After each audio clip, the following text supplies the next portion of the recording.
ماننا پڑے گا کہ حضور آخری نبی ہیں۔ اب حضور پاک علیہ السلام کے بعد نہ کسی نبی کے آنے کا تصور ہے، نہ گمان ہے، نہ خیال ہے۔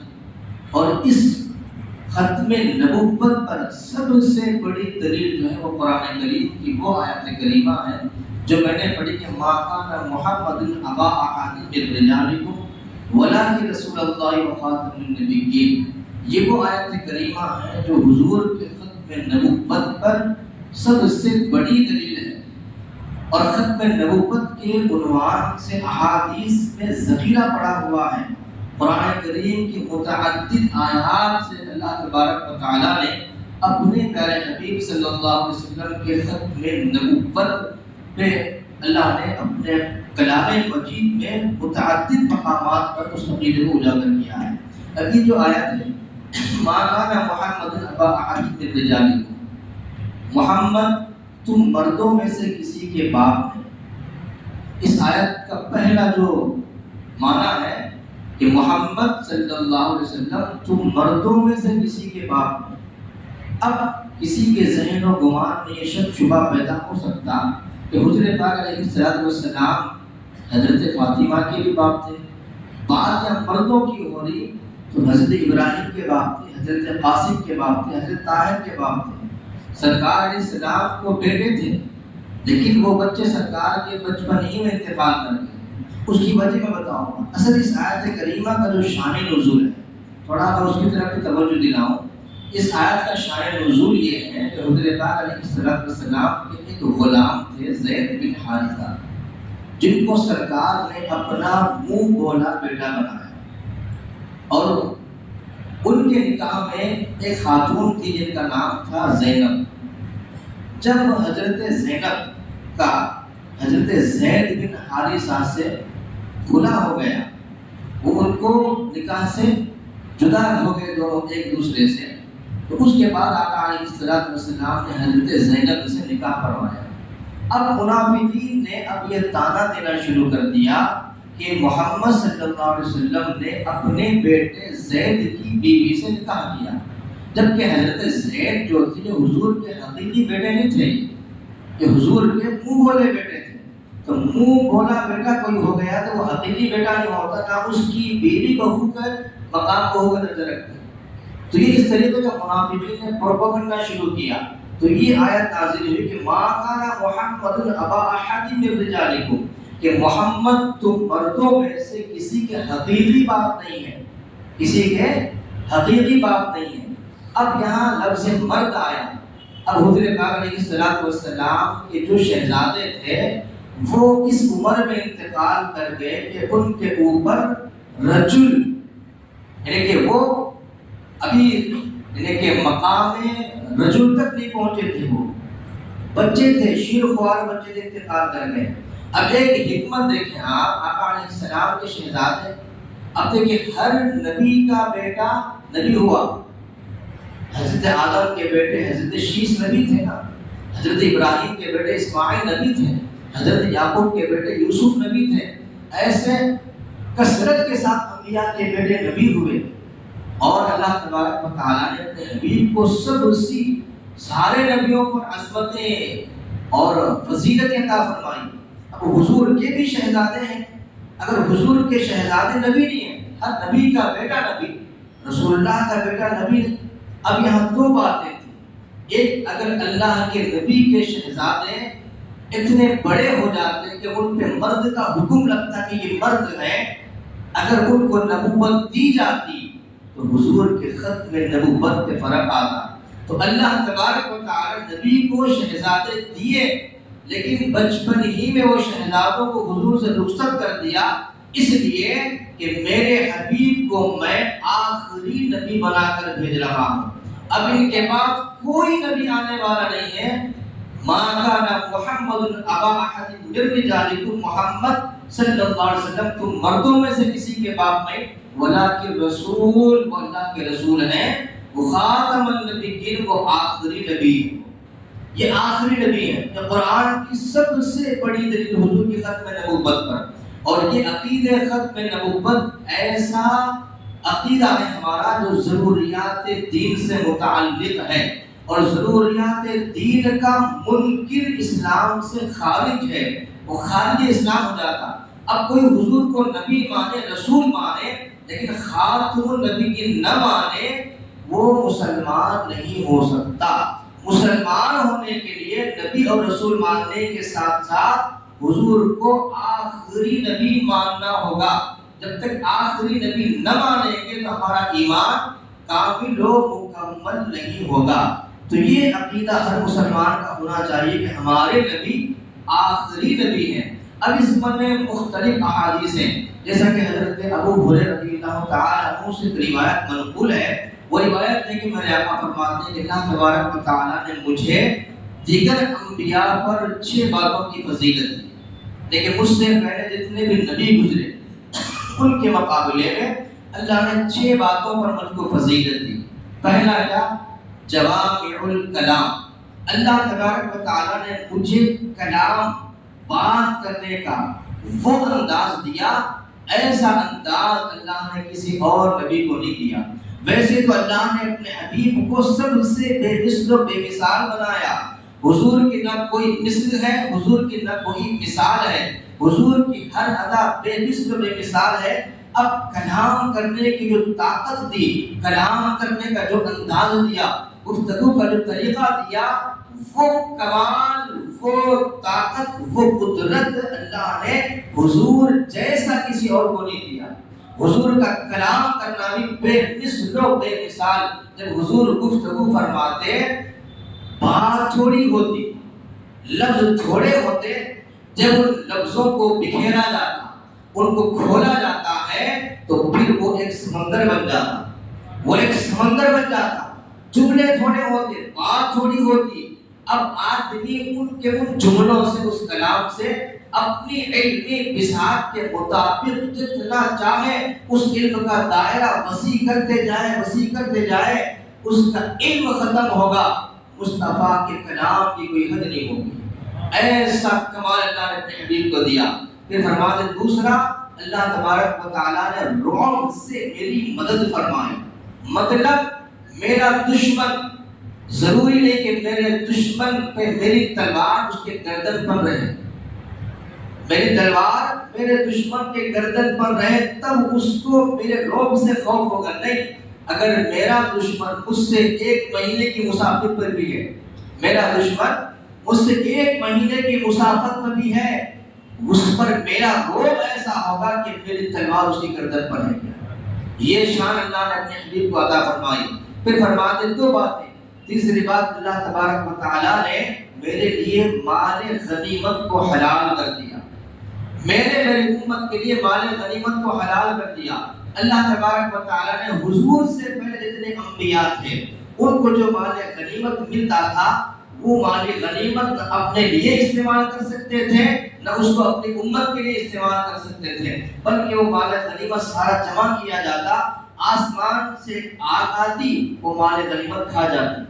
اس طریقے سے مال ختم ہوتے دیگر انبیاء کے لیے تھا، لیکن حضور کو اللہ تبارک و تعالیٰ نے یہ شان عطا فرمائی کہ جب وہ جدال میں جو مال غنیمت دشمنوں کا ہاتھ آتا وہ سارا جمع ہوتا اور حضور اس کو صحابہ میں تقسیم فرماتے، تو یہ حضور کے لیے حلال کیا گیا تھا۔ یہ ایک شان اللہ نے اپنے حبیب کو دی۔ پھر دوسری فرماتے ہیں کہ اللہ تبارک و تعالیٰ نے میرے لیے ساری زمین کو سجدہ گاہ بنا دیا۔ ساری زمین سجدہ گاہ ہے۔ پہلے کے جو انبیاء تھے ان کو اگر عبادت کرنا ہوتا وہ ہر جگہ نماز نہیں پڑھ سکتے تھے، ان کی مختص جگہ تھی، وہ کہیں بھی رہے اس جگہ سے اٹھ کے اس مقام پر آئے جہاں ان کو نماز کا حکم ہے، وہاں آ کے نماز پڑھے۔ لیکن حضور پاک علیہ الصلوۃ والسلام کے لیے اللہ نے ساری زمین کو سجدہ گاہ بنا دیا۔ حضور کا امتی، حضور کا غلام زمین کے کسی بھی خطے پر سجدہ کر سکتا ہے، نماز پڑھ سکتا ہے۔ آپ سفر میں رہیں، حضر میں رہیں، مسجد سے دور رہیں، نماز کا وقت ہے، آپ نے مصلی ڈالا، نماز پڑھ لی، آپ کی نماز ہو گئی۔ یہ اللہ تبارک و تعالیٰ نے حضور کے لیے خاصہ عطا فرمایا۔ اب آپ دیکھیں، بلکہ خالی زمین کو سجدہ گاہ نہیں بنایا، بلکہ زمین کو اللہ نے یہ طاقت دے دی۔ وہ تو پاک ہے زمین، لیکن وہ اوروں کو بھی پاک کرنے والی ہو گئی۔ یہ سرکار کے قدموں کی برکت ہے کہ لا اقسم بہذا البلد وانت حل بہذا البلد۔ اللہ تبارک و تعالی قرآن کریم میں اپنے حبیب کی قسم اٹھاتا ہے اور شہر بلد کی قسم اٹھا کر کہتا ہے قسم ہے شہر مکہ کی۔ کیوں قسم ہے؟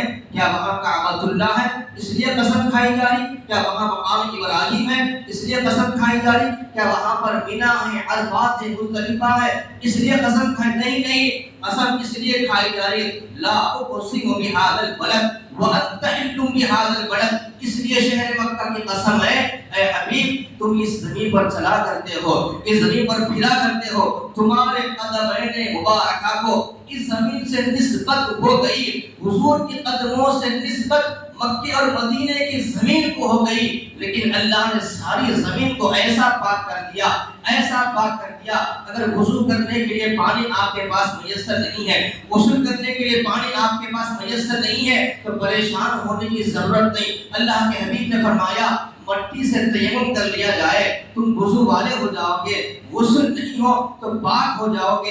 اس زمین کو اللہ نے شان، طاقت، قدرت، مقام فقط مصطفیٰ کے قدموں کی برکت کے توفیق دیا ہے۔ زمین ایسی ہو گئی خود پاک ہے، اوروں کو پاک کرنے والی ہو گئی۔ اگر پانی نہیں ہے وضو کے لیے تیمم کر لیا جائے، غسل کے لیے پانی نہیں ہے اس سے جو ہے تیمم کر لیا جائے، غسل بھی ہو جائے گا، وضو بھی ہو جائے گا۔ فرماتے ساری زمین کو اللہ نے میرے لیے پاک فرما دیا سجدہ کا۔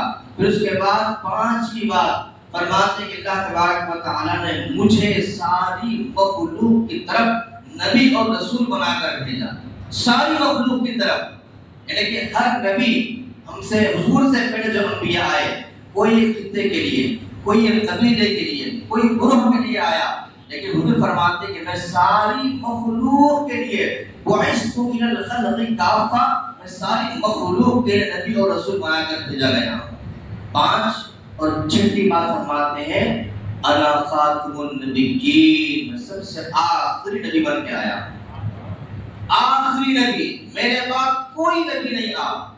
ایک قرآن کی آیت، ایک حدیث ہمارے لیے کافی ہے۔ اب آئیے یہ فتنہ ختم نبوت پہ ڈاکہ ڈالنے کا یہ فتنہ اٹھا کب تھا؟ کیونکہ ہمیں ضروری ہے ان مسائل کو پڑھنا، ان ابواب کو پڑھنا۔ حضور پاک علیہ الصلوۃ والسلام کی اس ظاہری حیات طیبہ میں ایک شخص جس کا نام اسود عنسی تھا، اس نے دور رسالت میں جھوٹا دعوی نبوت کیا۔ اللہ تبارک و تعالیٰ کے پیارے حبیب صلی اللہ علیہ وسلم نے اپنے ایک غلام حضرت فیروز دینوی رضی اللہ تعالیٰ عنہ کے اس کے تعاقب میں روانہ فرمایا، اور حضرت فیروز دینوی رضی اللہ تعالیٰ عنہ اس کے محل میں گھس کے آپ نے اس کا سر قلم کر دیا۔ اس نے دعوی نبوت جھوٹا کیا تھا، اور یہاں مدینے میں سرکار سر جھکائے بیٹھے ہیں، فرماتے کہ میرے غلام فیروز نے اسود عنسی کا کام تمام کر دیا۔ اس کے بعد اسی زمانے میں ایک اور شخص جس کا نام مسیلمہ کذاب، اس کا نام مسیلمہ کذاب نہیں تھا، اس کا نام تھا مسیلمہ بن حبیب تھا، لیکن اس کو کذاب حضور نے فرمایا۔ جب حضور نے کذاب فرما دیا، اب صبح قیامت تک اس کا نام جب بھی لیا جائے گا مسیلمہ کذاب، کذاب کے معنی جھوٹا۔ اب یہ حضور کے زمانے میں، یہ حضور پاک علیہ الصلوۃ والسلام کے والد محترم حضرت عبداللہ رضی اللہ تعالیٰ عنہ سے بھی بڑا تھا عمر۔ جب یہ مرا نا جنگ یمامہ میں، اس کی عمر 150 سال تھی، اس نے دعوی نبوت کیا جھوٹا، اور یہ حضور پاک علیہ السلام کی بارگاہ میں خط لکھا، خط معاہدے کے نیت سے لکھا، خط لکھ کر کہتا ہے کہ محمد صلی اللہ علیہ وسلم تمہارے بعد تم یہ مجھ سے وعدہ کرو، یہ لکھ کر دے دو کہ جب تم اس دنیا سے انتقال کر جاؤ گے تمہارے بعد میں نبی رہوں گا، نعوذ باللہ من ذلک، یا پھر آدھی زمین کے آپ نبی بنو، آدھی زمین کے میں نبی بنتا ہوں، نعوذ باللہ من ذلک۔ جب یہ خط اس کا حضور کے دربار میں آیا، بڑا طاقتور تھا، کوئی معمولی آدمی نہیں تھا، بڑی فوج تھی اس کی اسلام کے مقابلے میں۔ سرکار صحابہ کے جھنڈ میں بیٹھے ہوئے ہیں، میرے آقا نے وہ خط لیا، اس کا جواب دیا، اس کے جواب میں سرکار نے فرمایا ہے مسلمہ تو کذاب ہے، اب یہ خط لے کر جانا ہے یمامہ کے مقام پر، سرکار ابھی اعلان کر رہے ہیں یہ جواب خط لے کر کون جائے گا. حضور کی بارگاہ میں صحابہ ایسے بیٹھا کرتے تھے جیسے پروانے کے گرد، شمع کے گرد پروانے بیٹھا رہتے ہیں. ان میں ایک صحابی تھے حضرت حبیب بن زید رضی اللہ تعالیٰ عنہ. یہ وہ صحابی ہیں جنہوں نے ختم نبوت پر سب سے پہلے جامع شہادت نوش فرمائی، ختم نبوت کے مسئلے پر سب سے پہلے. اور وہ صحابی رسول وہ کرتے کیا تھے معلوم آپ کو؟ وہ سر پہ ٹوکری رکھ کے کھجور بیچا کرتے تھے. گھر یعنی کہ مدینے کی گلیوں میں ٹوکرے میں کھجور جمع کرتے اور پوری مدینے کی گلیاں گھوم کے کھجور بیچا کرتے تھے وہ. اور ان کے 12 بچے تھے، 12 لڑکے تھے. وہ کھڑے ہوئے اور اس وقت کھجور کھا رہے تھے وہ. تو سرکار جب یہ عرض یعنی کہ فرماتے ہیں صحابہ سے کہ اے میرے صحابہ کون جائے گا خط لے کر؟ وہ کھڑے ہوئے یا رسول اللہ میں جاؤں. تو جب کھجور کھاتے کھاتے انہوں نے جواب دیا. فرماتے ایک صحابی وہ کھجور کے ٹکڑے جو ہے کسی صحابی پر گرے. انہوں نے کہا کہ اے حبیب بن زید ذرا کھجور کھا لے پھر بولنا. تو کہتے ہیں کہ کھجور کھاتے کھاتے یہ ڈیوٹی کسی اور کی لگ گئی تو اگر میں کھجور کھانے کا انتظار کروں گا اس سے قبل سرکار یہ کام کسی اور کو سونپ دے تو نہیں، یا رسول اللہ میں جاؤں گا. سرکار نے ان کو قریب بلایا، خنجر اپنا سرکار نے ان کو دیا، گھوڑا ان کو دیا اور وہ خط دیا. اب صحابہ فرماتے ہیں کہ حضرت حبیب بن زید وہ جسمانی اعتبار سے بھی کمزور تھے، اتنی طاقت نہیں تھی جسے بہادر میں ہوا کرتی تھی. فرماتے ہیں کہ جب سرکار کی بارگاہ سے نکلے زید حبیب بن زید ان کے تیور دیکھنے والے تھے. یوں معلوم ہوتا ہے جیسے کوئی بہت بڑا جنرل جا رہا ہے، بہت بڑا ایک طاقتور آدمی جا رہا ہے. وہاں سے نکلے، گھوڑے پر سوار ہوئے، حضرت حبیب بن زید پہنچے مسیلمہ کے پاس. اب مسیلمہ کذاب، اس کا بڑا لشکر دائیں بائیں آگے پیچھے بیٹھا ہوا ہے، گرا ہوا ہے. حضرت حبیب بن زید گئے مسیلمہ کذاب کے پاس جو حضور کا خط دیا. اب بادشاہوں کا طریقہ جیسے ہوا کرتا تھا، وہ بادشاہ تھا نہیں لیکن وہ اپنے آپ کو ایسا گمان کرتا تھا بادشاہوں کی طرح. وہ اپنے بازو والے کو خط دیا، پڑھ کے سناؤ. اس نے خط کھولا، پہلا جملہ تھا اے مسیلمہ تو کذاب ہے. سب لوگوں نے یہ جملہ سن لیا. اب یہ خط پڑھنے کے بعد مسیلمہ حبیب بن زید سے کہتا اے حبیب بن زید کیا تم محمد رسول اللہ کو اللہ کا رسول مانتے ہو؟ کہتے میں محمد رسول اللہ کو اللہ کا رسول مانتا ہوں، اللہ کے رسول ہیں. جواب دیا آپ نے. پھر وہ کہتا مسیلمہ اے حبیب بن زید کیا تم مجھے رسول مانتے ہو؟ خاموش ہے حبیب بن زید. اس نے ایک بار بولا، 2 بار بولا، کیا سنائی نہیں دیتا؟ کہ میرے کان سننا کام نہیں کرتے، تم کیا بول رہا ہے مجھے سننے نہیں آ رہا. پھر وہ کہتا کیا تم محمد کو رسول مانتے ہو؟ بے شک میں محمد کو رسول مانتا ہوں. پھر وہ کہتا کہ مجھے رسول مانتے ہو؟ سنائی نہیں دے رہا. مطلب وہ صحابہ حضور کے علاوہ حضور کے بعد کسی کو نبی اور رسول ماننا تو دور کی بات ہے سننا بھی پسند نہیں کرتے تھے، سننا بھی پسند نہیں کرتے تھے. وہ کھڑا ہوا، حضرت حبیب بن زید کا ایک ہاتھ کاٹ دیا. کاٹنے کے بعد کہتا اے حبیب بن زید ذرا پیچھے مڑ کر دیکھو، دیکھو میری فوج کیسے تلوار خنجر بھارے لے کر کھڑی ہے. جواب دیتے اے کذاب، اے کذاب میرے 12 بچے ہیں، 12 بچے. کچھ بچے ابھی چلنا بھی نہیں جانتے، کچھ بچے ابھی تو دودھ پی رہے ہیں. میں تیرے پاس آتے وقت میں ان کو پلٹ کر نہیں دیکھا، کیونکہ اولاد ماں باپ کی کمزوری ہوتی ہے. آج ہم حضور کے نام پر مرنے کے دعوے تو کرتے، مرتے کیوں نہیں؟ مرتے اس لیے نہیں، ہم مرنے سے پہلے دیکھتے ہیں میں مر جاؤں گا تو میری بیوی کو کون دیکھے گا، میں مر جاؤں گا تو میرے بچوں کو کون دیکھے گا. یہ ہماری کمزوری ہے. لیکن وہ صحابہ تھے کہتے ہیں کہ میں آنے سے پہلے میں اپنے بچوں کو دیکھ کر نہیں آیا جو ماں باپ کی کمزوری ہوا کرتی ہے. اے کذاب میں تیرے لشکر کو دیکھ کر میں کیا ڈروں گا. دوسرا ہاتھ کاٹ دیا، دونوں ہاتھ کاٹ دیے اور ہر جسم کا عضو کاٹ کے کہتا کہ مجھے رسول مان. وہ کہتے ہیں مجھے کچھ سنائی نہیں دیتا. دونوں ہاتھ کاٹ دیے گئے، دونوں پاؤں کاٹ دیے گئے، جسم کے ٹکڑے ٹکڑے کر دیے گئے. لیکن زبان سے ایک ہی کلمہ نکلتا ہے کہ حضور خاتم النبیین ہے، حضور آخری نبی ہے، حضور آخری رسول ہے. حضور کے بعد کوئی نبی نہیں، ہم حضور کے بعد کسی اور کو نبی ماننا تو دور کی بات ہے، ہم سننا بھی گوارا نہیں کرتے، یہاں تک کہ شہید ہو گئے، پہلے شہید ہیں یہ جنہوں نے عقیدہ ختم نبوت پر اپنی جان کو جو ہے جامع شہادت کے جو حوالے کر دیا، اور پھر اس کے بعد جب حضور پاک علیہ السلام وصال پردہ فرما گئے، خلافت پر صدیق اکبر فائز ہے، 12 ہجری ہے، جمادی الاولیٰ کا مہینہ ہے۔ حضرت صدیق اکبر کے خلیفہ بننے کے بعد فتنے سر اٹھا کر بات کرنے لگے، ایک فتنہ نہیں تھا، 10 فتنے تھے، اور فتنے وبا کرنے والے کوئی باہر کے تھے، اپنے تھے، یہ ہر زمانے کے فتنے اپنے کر۔ آپ تاریخ اسلام پڑھ لیں، اسلام کو غیروں نے کم نقصان پہنچایا، اپنوں نے زیادہ پہنچایا، غیروں نے کم، اپنوں نے زیادہ پہنچایا، اور پھر وہ نقصان نہ اللہ کی رضا کے لیے نہ مقصود آخرت کے لیے، فقط حسد کی بنیاد پر، انانیت کی بنیاد پر، کوئی اور مقصد نہیں ہے ان کا، ذاتیت کی بنیاد پر جو ہے نا لوگ حق کا کام کرنے والوں کے پیچھے لگ جاتے ہیں، حق نظر نہیں آتا تو ان کے پیچھے لگ جاتے ہیں، سمجھتے کہ حق کے راستے پر ہے، نہیں حق کے راستے پر نہیں، حق کے راستے پر اگر ہوتے تو کام کرنے والوں کے راستوں میں کبھی ٹانگیں ڈال کے جو ہے سن کاموں کو خراب نہیں کرتے، تو حق کے ساتھ رہو۔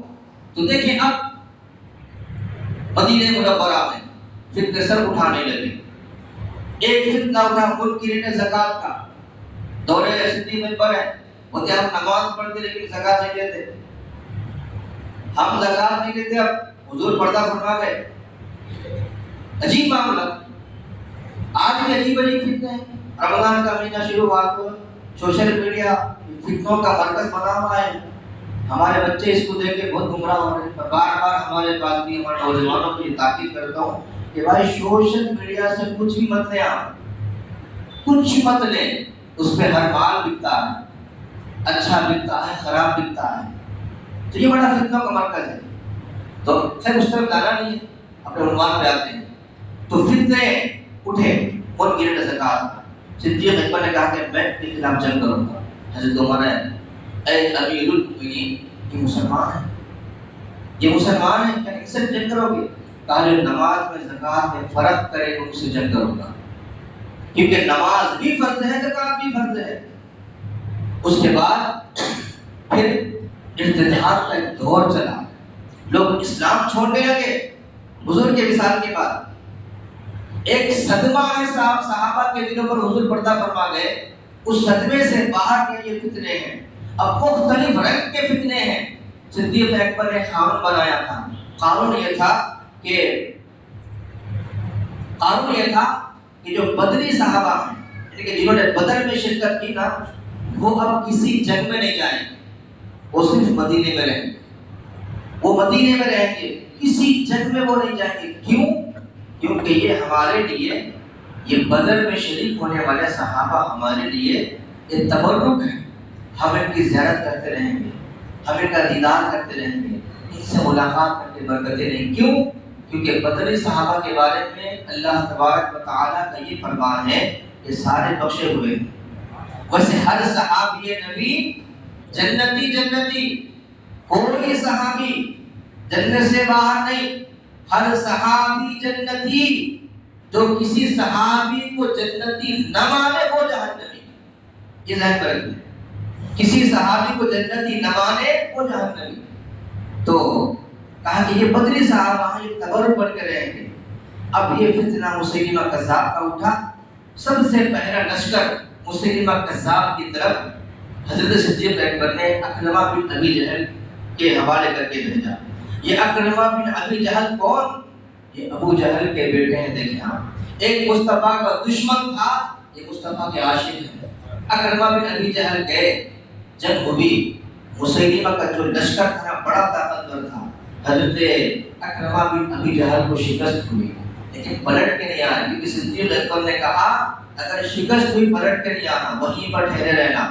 اور اس کے بعد حضرت صدیق اکبر نے ایک اور صحابی حضرت شرجیل رضی اللہ تعالیٰ عنہ کے قیادت میں ایک اور لشکر روانہ فرمایا، آپ بھی گئے، آپ نے بھی جنگ کی، شکست ہوئی، تا پلٹ کے نہیں آیا۔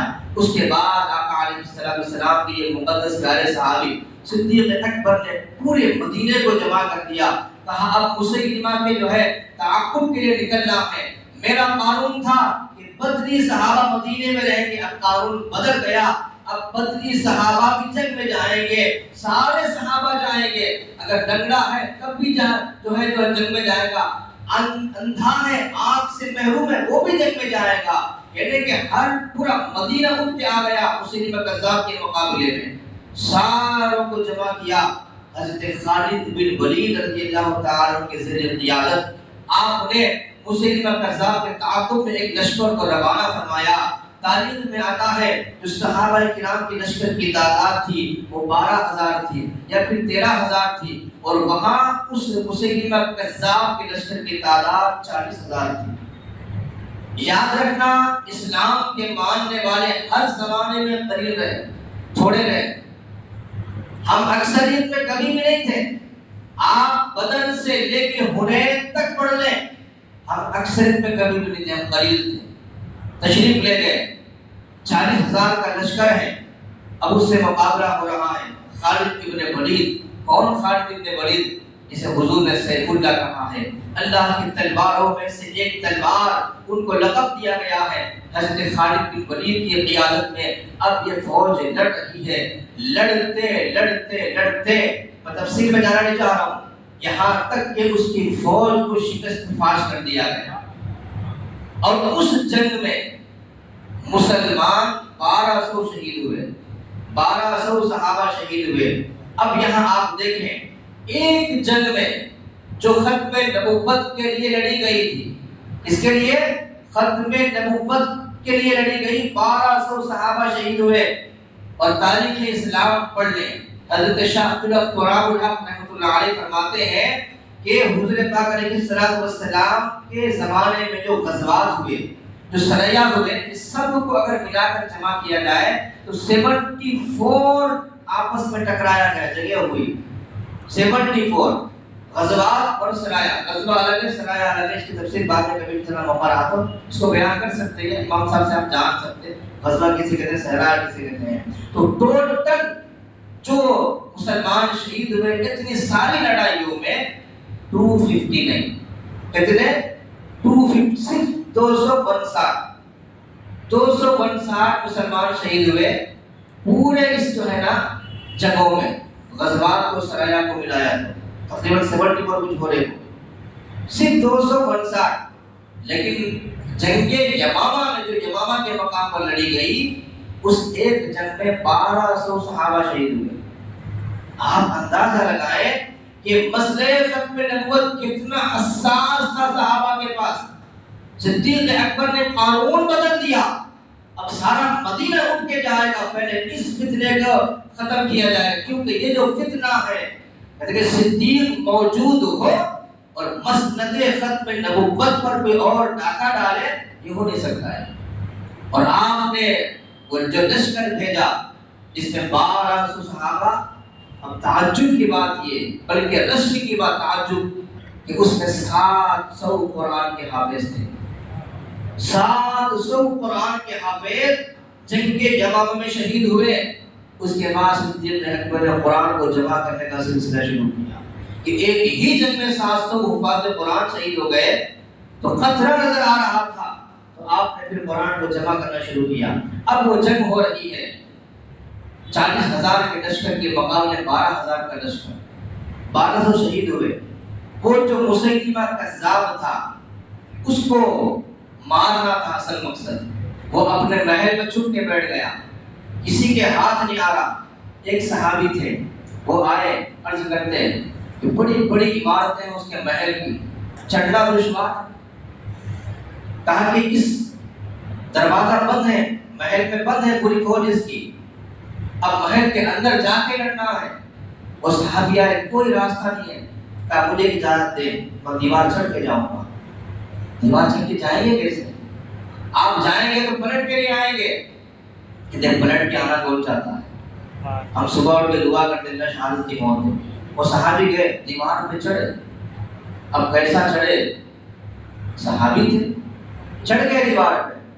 اب نیچے آنا ہے اوپر تو چڑھ گئے، اوپر سے نیچے آنا کمال تھا، پورا لشکر ہے مسیلمہ کذاب کا اندر، اور صحابی وہاں سے نیچے کودے، پورے جسم کی ہڈیاں چور چور ہو گئی، لڑے اس کے بعد بھی، یہاں تک کہ وہ دروازہ جو بند تھا نا آپ نے کھول دیا، جیسے کھولا لشکر اندر داخل ہو گیا۔ اب مسیلمہ کذاب سے جنگ ہو رہی ہے، اس کی ساری فوج کو نیست نابود کر دیا گیا۔ اب مسیلمہ کذاب کسی کے ہاتھ نہیں آ رہا۔ ایک صحابی تھے جنہیں دنیا حضرت وحشی کے نام سے جانتی ہے۔ کون ہے معلوم؟ حضرت وحشی، یہ وہ ہے، ان کا ایک دور ایسا تھا جو اسلام کے خلاف انہوں نے اپنی زندگی کا وہ وقت گزارا۔ اب ایک دور ایسا ہے، یہ مسلمان ہو گئے، رسول اللہ کے صحابی بن گئے۔ یہ وہی وحشی ہیں جنہوں نے غزوہ احد میں حضرت سیدنا امیر حمزہ رضی اللہ تعالی عنہ کو بھالا مارا تھا، جن کے اس مار کے زخم سے حضرت حمزہ شہید ہو گئے تھے۔ لیکن یہ فتح مکہ کے بعد جو ہے ایمان لائے۔ لیکن کچھ ایسے بھی آج پیدا ہو گئے، بات ہے تو کرنے چلا جا رہا ہوں۔ ہمارے حیدرآباد سے اٹھا ابلیس، اس کو ابلیس بولو، شیطان بولو، اس ساری چیزیں سوشل میڈیا پہ کیسے کرتے رہتی، اس لیے بتانا ضروری تھا۔ یہ تو اب تک بہت ساری چیزیں پردوں میں تھی، پردوں میں اس لیے تھی کہ ہر ایک کے دماغ پہ ہر بات نہیں چلتی۔ یہ ہمارے لوگ سمجھنا ہے اس کو۔ بچہ پیدا ہوتے کہ بریانی کھلاتے، شہد چڑھاتے، دودھ پلاتے، کیوں؟ طاقت نہیں ہے کھانے کی۔ اگر زبردستی بریانی کھلاتے ہو گلے میں اٹک کے انتقال کر جاتا۔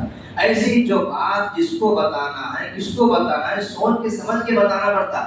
اگر غلط اثر لے لیا تو چلے جاتا پھر ہاتھ سے، اس لیے ہر بات نہیں بتاتے، پردوں میں رکھتے۔ اب بعض لوگوں کو بڑی عادت ہوتی، یہ لوگ چھپاتے چھپاتے، ہم بتاتے، بتانے جا رہے تو خود بھی جا رہے، دوسروں کو بھی لے کے ڈوب رہے۔ ہم تو ڈوبے ہی سنم، تمہیں بھی لے ڈوبے گے۔ تو اٹھ کے یہ بیان دے رہا، کیا کہہ رہا معلوم؟ کہ صلح حدیبیہ کے بعد، فتح مکہ کے بعد والے صحابی نہیں، 1400 سالوں میں یہ پہلا فرد ہے جو اس الٹی بات کر رہا۔ اگر اس کی بات کو مان لیے نا، کوئی صحابی نہیں بچتا۔ کیوں؟ جب مکہ فتح ہو رہا تھا، سرکار کتنی فوج لے کر مکے کی طرف گئے؟ 10,000 کا لشکر تھا۔ صحابہ کی تعداد کتنی ہے؟ 1,24,000 صحابہ ہیں۔ اس کی بات کے مطابق 1,14,000 صحابیہ سے باہر، بڑے بڑے صحابہ، حضرت ابو ہریرہ صلح حدیبیہ کے بعد ایمان لائے، حضرت عباس حضور کے چچا صلح حدیبیہ کے بعد ایمان لائے، حضرت خالد بن ولید صلح حدیبیہ کے بعد ایمان لائے۔ یعنی کہ ایک اجلہ صحابہ کی جماعت ہے جو صلح حدیبیہ فتح مکہ کے بعد ایمان لائے۔ لیکن یاد رکھنا، صلح حدیبیہ کے بعد ایمان لانے والے بھی صحابی ہیں، فتح مکہ کے بعد ایمان لانے والے بھی صحابی ہیں۔ فتح مکہ کے بعد یہ ایمان لائے حضرت وحشی رضی اللہ تعالیٰ عنہ، جو حضرت امیر حمزہ کے قاتل تھے، ایمان لائے، مسلمانوں کے صحابی بن گئے۔ اب صحابی بن گئے، اب ان پہ ہماری زبانیں بند ہیں، ہم آموختہ نہیں پڑھیں گے۔ اب وہ اسلام لانے سے پہلے کیا تھے، اپنے کو ضرورت نہیں ہے۔ اب ان کی جو بات ہوگی شان و عظمت والی بیان کی جائے گی۔ اب جنگ یمامہ میں انہوں نے دیکھا مسیلمہ کذاب کو بھالا اٹھا کے جو مارا، اس کے سینے میں بے بس ہو گیا، وہیں وہ باسی جہنم ہو گیا۔ اور آپ نے ایک نعرہ مارا کہ میں آج اسلام کے سب سے بڑے علمبردار شیر امیر حمزہ کے قتل کا میں نے کفارہ ادا کر دیا، اس کو مار کے میں ان کے قتل کا کفارہ ادا کر دیا۔ اس طریقے سے مسلمانوں نے جنگ یمامہ میں فتح حاصل کی، اور اس فتنے کو اس زمانے میں انہوں نے کچل کے رکھ دیا، ٹوٹلی ختم کر دیا۔ اب سوال ہے کہ پھر اس قرآن کو کیوں بتایا جا رہا؟ 2 منٹ زیادہ ہے بڑی معذرت کے ساتھ، اس لیے کہ یہ فتنہ پھر سر اٹھایا۔ سر کیسے اٹھایا؟ ایک شخص کیسا ہے، کیا ہے، کس کی اولاد ہے، کسی کو نہیں معلوم، لیکن اتنا تو میں یقین سے کہتا ہوں جس کا بھی ہوگا وہ حرام کا نطفہ ہوگا۔ وہ آج اٹھ کے امت کو گمراہ کرے، جس کا نام شکیل بن حنیف ہے۔ سنے ہوں گے آپ سوشل میڈیا پر، ممبئی میں اسی مہینے میں وہاں کی ایک مسجد میں 3 لوگ پکڑے گئے جو ایک عرصے سے اس مسجد میں اعتکاف بیٹھ گئے، آج سے نہیں، زمانے سے۔ وہ لوگ مسلمان سمجھ رہے ان کو، لیکن جب ان کے حوالے سے کچھ شکوک و شبہات بڑھے تو اس مسجد کے امام نے ان پہ نظر رکھی۔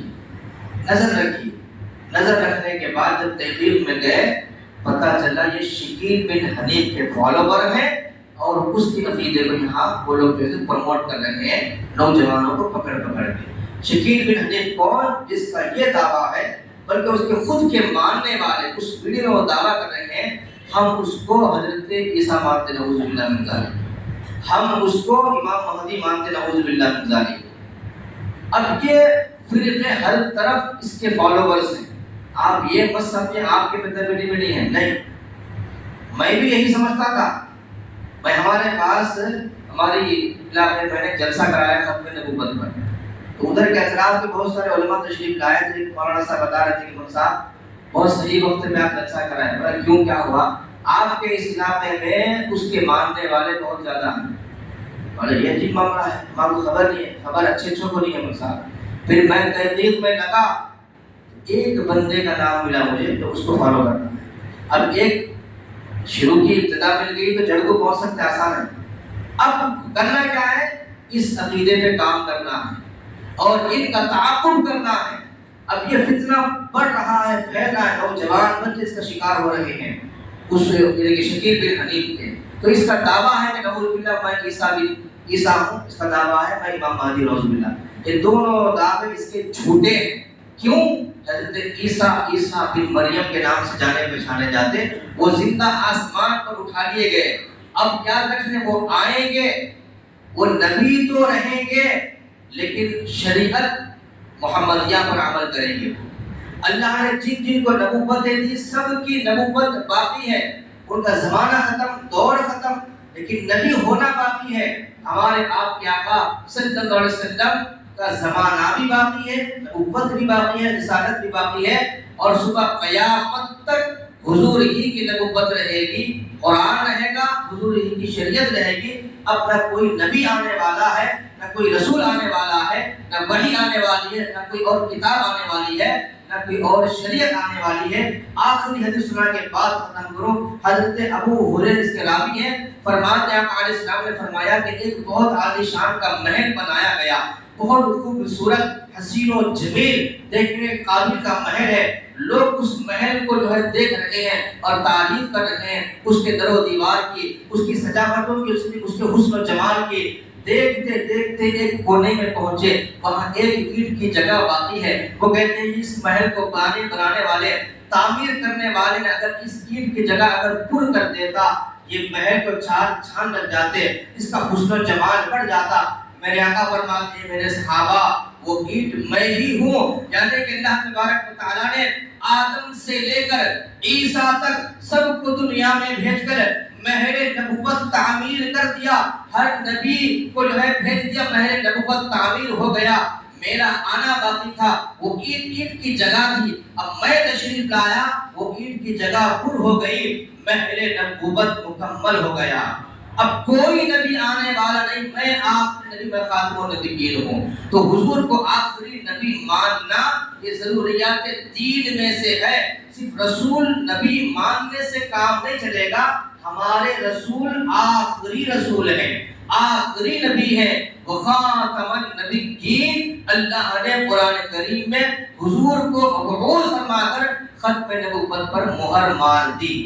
اب اس عقیدے پر جمے رہیں، اس فتنے کے تعاقب میں رہیں، اپنی آنکھیں کھول کے رکھیں۔ اس لیے ہمیں اپنا بھی عقیدہ بچانا ہے، نوجوانوں کا عقیدہ بچانا ہے۔ بس یہ چند باتیں آپ سے گوش گزار کرنے تھی بہت میں خطیب صاحب، اللہ کی بارگاہ